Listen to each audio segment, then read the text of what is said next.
Hello guys, कैसे आप लोग। Welcome back my channel chemistry learner अड्डा। गाइस, जैसा कि लास्ट आपने वीडियो देखा होगा जिसमें हमने जीओसी के प्रत्येक टॉपिक पे अच्छी खासी तरीके से आपको समझाया गया है। आज उसी जीओसी का ये लास्ट टॉपिक है। जीओसी का ये लास्ट टॉपिक है जिसको हम टाइप ऑफ रिएक्शंस कह रहे हैं या टाइप ऑफ ऑर्गेनिक रिएक्शन भी कह सकते हैं। आखिर ये टाइप ऑफ ऑर्गेनिक रिएक्शंस क्या है इसको आज समझेंगे। जैसे कि हम ऑर्गेनिक रिएक्शंस में आप खुद समझती है, ऑर्गेनिक केमिस्ट्री में हम ज्यादातर समय रिएक्शंस ही पढ़ते हैं। अगर आप सुनेंगे कि फिजिकल केमिस्ट्री में हम न्यूमेरिकल्स पे ज्यादा फोकस करते हैं, इनऑर्गेनिक केमिस्ट्री में थ्योरीज पे, हाइपोथेसिस पे, पोस्टुलेशंस पे, यानी कि जहां तक हम ये ऐसा समझते हैं याद करने की उस पर ज्यादा ध्यान देते हैं। लेकिन जो केमिस्ट्री जिस वजह से फेमस है, केमिस्ट्री फेमस क्यों है? क्योंकि रिएक्शंस की वजह से। आप बचपन से सुनते आ रहे हैं, जब आप क्लास 6, 7, 8 में तब भी आप सुन रहे केमिस्ट्री। केमिस्ट्री मतलब दिमाग में क्या चलेगा? रिएक्शन चलेगा। केमिस्ट्री का मतलब ही रिएक्शंस होता है। तो आखिर वो रिएक्शंस कौन से हैं? रिएक्शन बहुत सारे हैं, इतने सारी रिएक्शंस हैं, so many thousand and thousand reactions आप देखें, बट उन सारे हजारों रिएक्शंस का जो बेस बनाता है, आधार बनाता है, वो कौन से रिएक्शंस है? ऑर्गेनिक केमिस्ट्री में उन रिएक्शंस को हम आज पढ़ने वाले हैं। तो आपको पूरा वीडियो देखना है। जब आप पूरा वीडियो देखेंगे तो आपको एक एक रिएक्शन आपको समझ में आएगी। तो गाइस, मैं ये कहना चाह रहा हूं, तो उन सारे हजारों रिएक्शन को समझने के लिए जो बेस बनाता है, जो आपका फाउंडेशन बनाता है, वो ये टॉपिक्स आपको बना के देता है। इसलिए आप इस टॉपिक से बेहतरीन तरीके से एक पेन, एक अपना नोटबुक उठाए और ऐसे आप लिखते चलिए, जैसे मैं यहाँ लिख के समझा रहा हूँ। इससे आपको टॉपिक भी समझ में आ जाएगा और साथ में नोट्स भी बन जाएगा। एक एक बातें अच्छे से समझाया जा रहा है। जिन बच्चों ने हिंदी बोर्ड से, मैं उनसे भी कहूंगा कि आप ही इंग्लिश में करिए, क्योंकि हिंदी बोर्ड से अगर आप कर रहे हैं कोई बात नहीं, परंतु याद रखना, अगर आप फ्यूचर में हाई स्टडी के लिए सोचेंगे, चाहे आप कोई भी परीक्षाएं पढ़े, बीएससी करें, आप क्या कहते हैं मेडिकल फील्ड में जाए, या फिर आप इंजीनियरिंग फील्ड में जाए, या पॉलिटेक्निक, वट एवर कोर्स आप 12th के बाद जाएंगे, तो वहां पे आपको पूरा केमिस्ट्री अंग्रेजी में मिलेगा। तब आपको बड़ा पछतावा होगा यदि आप आज के डेट में हिंदी में ज्यादा फोकस करते हैं। आपका काम है कॉन्सेप्ट पर फोकस करना। भाषा कोई जरूरी नहीं है आप किस भाषा में सीख रहे हैं। तो आपका ये बनता है कि मैं किसी तरीके से कॉन्सेप्ट पे अपनी कमांड बनाऊं, और कमांड बनाने के लिए आपको पता है हमारा प्यारा सा चैनल केमिस्ट्री लर्नर अड्डा, उसको आपको फॉलो करना है और वीडियो को पूरा अंत तक देखना है। Thank you so much. चलिए, तो type of reaction in organic chemistry में 6 टाइप ऑफ रिएक्शंस आती है। हमारे ऑर्गेनिक केमिस्ट्री में 6 प्रकार की रिएक्शन है, जो कि बहुत इंपॉर्टेंट है, इज अ वेरी इंपॉर्टेंट, बहुत इंपॉर्टेंट है। किस केस के लिए? To cover all concept of organic reaction. वो क्या करता है? ऑर्गेनिक केमिस्ट्री के हर एक कॉन्सेप्ट्स को कवर करता है। अब प्रश्न उठता है कि आखिर वो रिएक्शंस कौन से हैं? वो रिएक्शन सबसे पहले हम पढ़ेंगे सब्स्टिट्यूशन रिएक्शन, देन पढ़ेंगे addition reaction, then elimination, then rearrangement reactions and condensation, और ये है आइसोमराइजेशन रिएक्शन। हिंदी वाले बच्चे सोचते हैं सब्स्टिट्यूशन क्या है, तो इसको कहते हैं बेटा प्रतिस्थापन। इसको हम कहते हैं बेटा प्रतिस्थापन अभिक्रिया। इसको कहते हैं बेटा योगात्मक अभिक्रिया। ठीक है, इसको योगात्मक कहते हैं। इसको एलिमिनेशन का मतलब विलोपन, या हम कहते हैं विस्थापन। क्या कह सकते हैं? विस्थापित होना ना, एलिमिनेट हो जाना। विलोपन अभिक्रिया भी कहते हैं, या विस्थापन अभिक्रिया भी कहते हैं इसको, लेकिन ये प्रतिस्थापन है। तो रीअरेंजमेंट का मतलब क्या होता है? रीअरेंज होना, जिसको हिंदी में कह सकते हैं पुनः व्यवस्थित, पुनः व्यवस्थित कह सकते हैं। पुनः व्यवस्थित, पुनः अरेंज हो रहा है ना, रीअरेंज, पुनः व्यवस्थित हो, रीअरेंजमेंट हो। कंडेंसेशन को कहते हैं संघनन, संघनन अभिक्रिया कहते हैं। और आइसोमराइजेशन को कहते हैं समावयवी रिएक्शन, समावयवी अभिक्रिया, समावयवी अभिक्रिया कहते हैं। तो ये इसके हिंदी में कहा जाता है। तो अब हम पढ़ने वाले प्रतिस्थापन अभिक्रिया, अंग्रेजी में इसको हम सब्स्टिट्यूशंस कहते हैं।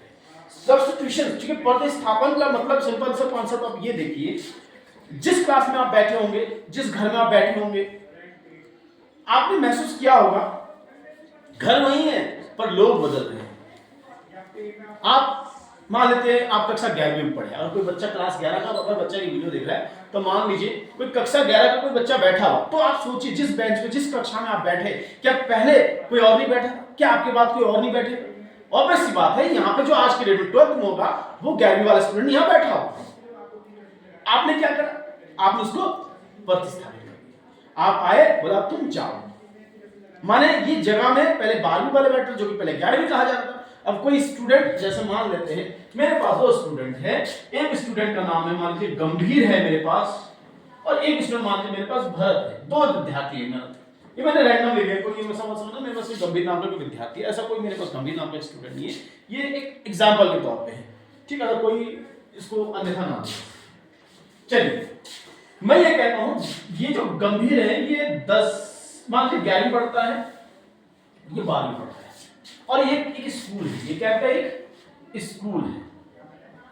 तो होगा ये जो गंभीर नाम का बालक जो है जब ये 12वीं में जाएगा तो ये 12वीं में जो भरत नाम का स्टूडेंट पढ़ रहा है उसको क्या कर देगा, रिप्लेस कर देगा, यानी इसके जगह इसको हटा के खुद बैठ जाएगा।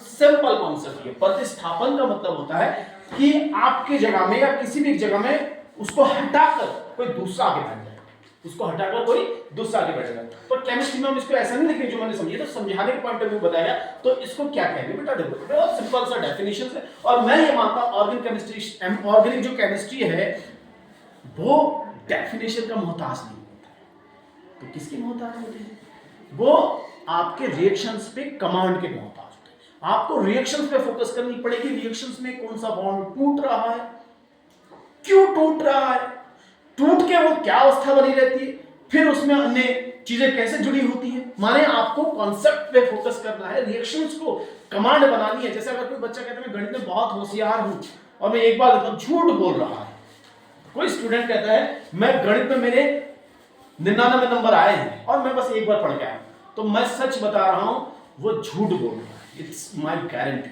व्हाई? बिकॉज वो झूठ इसलिए बोला क्योंकि गणित में उसको बार बार ना जाने एक क्वेश्चन को उसने कितनी बार किया होगा, कितनी रात उसने जाग के करी होगी मेहनत। तो माय डियर स्टूडेंट, केमिस्ट्री मैंने मेरे स्टूडेंट्स को एनालिसिस करा, मैंने कई सालों से मैं केमिस्ट्री बच्चों को पढ़ा रहा हूं और मैंने ये महसूस किया जो मैं आपके साथ शेयर कर रहा हूं कि जो बच्चे ऑर्गेनिक केमिस्ट्री में वीक होते हैं वो एक बार रिएक्शन देखते हैं उनको लगता है मुझे तो आ गया है, अब क्या करना पड़ेगा, पर वो गलत है। आपको रिएक्शन समझ में आ गई, वेरी गुड, बट आप उसको एक्सरसाइज करिए, उसके बार बार रिपीट करिए। जब आप रिएक्शन को बार बार करते हैं तो वो कॉन्सेप्ट धीरे धीरे आपके ब्रेन में, आपके अनुमस्तिष्क में वो ऐड हो जाता है, डाउन हो जाता है। तो कभी भी ऐसे रिएक्शन आएगा, भले आप कैसे भी करेंगे, आंख बंद करके भी करेंगे, तभी आपको रिएक्शन सही हो जाएगा, क्योंकि आपने उसको बार बार किया। इसीलिए कहते हैं प्रैक्टिस मेक और परफेक्ट, क्योंकि प्रैक्टिस मैन परफेक्ट ऐसा कुछ कहते हैं ना, तो मैन से नहीं है concept, practice makes all perfect. आपने सुना होगा इस स्टेटमेंट कि प्रैक्टिस क्या करता है, सिर्फ मैन को परफेक्ट, बहुत गलत स्टेटमेंट। मैन कैसे हो सकता है भाई, कोई भी इंसान प्रैक्टिस करेगा तो क्या परफेक्ट नहीं होगा। तो भाई यही कॉन्सेप्ट, ये मूल मंत्र है आज का। चलिए डेफिनेशन देते हैं। तो एन एटॉम या एन एटॉम एक परमाणु हो या ग्रुप ऑफ एटॉम, यानी परमाणु का कोई समूह। और जब भी ग्रुप ऑफ एटॉम आ जाता है तो आप अपने दिमाग में समझ लेना वो मॉलिक्यूल की बात कर रहा है, वो अणु की बात कर रहा है, ठीक है। यानी एन एटॉम एक परमाणु या परमाणु का समूह, यानी जिसे मॉलिक्यूल कहते हैं, अणु कहते हैं। विच रिप्लेस्ड, वो क्या करता है, एक एटॉम है, ग्रुप एटॉम क्या करता है, रिप्लेस कर, एक एटॉम भी हो सकता है, ग्रुप ऑफ एटॉम भी उसको रिप्लेस करता है अनदर एटॉम या अनदर ग्रुप ऑफ एटॉम को, अनदर एटॉम के अनदर ग्रुप ऑफ एटॉम। कितना स्टूडेंट्स डेफिनेशन, माने एक ग्रुप या ग्रुप का कोई समूह, एक ग्रुप या ग्रुप का कोई समूह दूसरे ग्रुप या दूसरे परमाणु को रिप्लेस कर दे रहा है, तभी तो इसका नाम सब्स्टिट्यूशन कहा गया है। सब्स्टिट्यूट कर दिया, प्रतिस्थापित कर दिया, ठीक है। इसका एक एग्जांपल देखें, देखिए बच्चों, ये मेरे पास एक नेगेटिव वाला है, आप समझ सकते हैं। जैसे ये भाई साहब यहां आएगा, ठीक है, और ये निकल जाएगा, तो क्या पहले आएगा फिर निकलेगा या पहले क्या होगा, इसका सिंपल सा कॉन्सेप्ट है। देखो जनरली क्या होता है, जनरली ये ऐसे तो निकलेगा नहीं, जनरली ये ऐसे निकलेगा नहीं,